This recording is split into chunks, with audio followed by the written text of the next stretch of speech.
Viewers, আসসালামু আলাইকুম। আপনারা কেমন আছেন?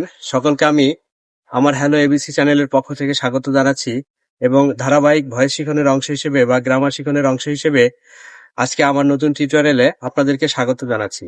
তো আজকে আমি চেষ্টা করব কিভাবে ফিউচার সিম্পল টেন্সের ভয়েস চেঞ্জ করতে হয়, অর্থাৎ কিভাবে ফিউচার সিম্পল টেন্সের অ্যাক্টিভ থেকে প্যাসিভ ফর্মে রূপান্তর করতে হয়। আমি বোর্ডের দিকে একটু লক্ষ্য করলে আপনারা বুঝতে পারবেন আমি লিখেছি এর স্ট্রাকচারটি হবে অবজেক্ট হবে subject plus shall oblique will plus be plus ভি3 প্লাস বাই প্লাস সাবজেক্টের অবজেক্টিভ ফর্ম। আমি আরেকবার বলছি, অবজেক্ট হবে subject plus shall oblique will plus be plus ভি3 প্লাস বাই প্লাস সাবজেক্টের objective form.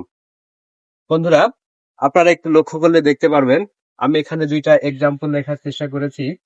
First of all, I shall eat rice, আর এখানে প্যাসিভ লিখেছি rice will be eaten by me. এখানে লক্ষ্য করলে দেখতে পারবেন অবজেক্ট হয়ে গেছে সাবজেক্ট, তারপরে শ্যাল বা উইল যে কোনো একটা বসালেই চলবে ফিউচার সিম্পল টেন্সে।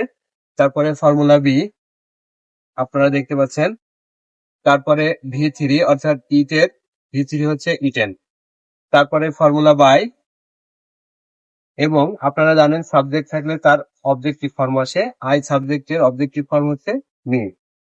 একইভাবে যদি সেকেন্ড উদাহরণে লক্ষ্য করেন তাহলে দেখতে পাবেন আমি একটি সেন্টেন্সে লিখেছি হি উইল প্লে ফুটবল, অর্থাৎ সে ফুটবল খেলবে।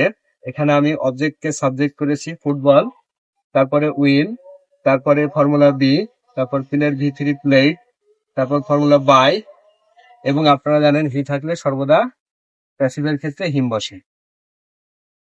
তো আশা করছি আমাদের আজকের টিউটোরিয়ালের মাধ্যমে আপনারা প্যাসিভ ভয়েসের ফিউচার সিম্পল সেন্টেন্সের কিভাবে অ্যাক্টিভ থেকে প্যাসিভ ভয়েসে রূপান্তর করতে হয়। তো পরবর্তী টিউটোরিয়ালে আপনাদের সামনে অন্য কোনো বিষয় নিয়ে হাজির হব।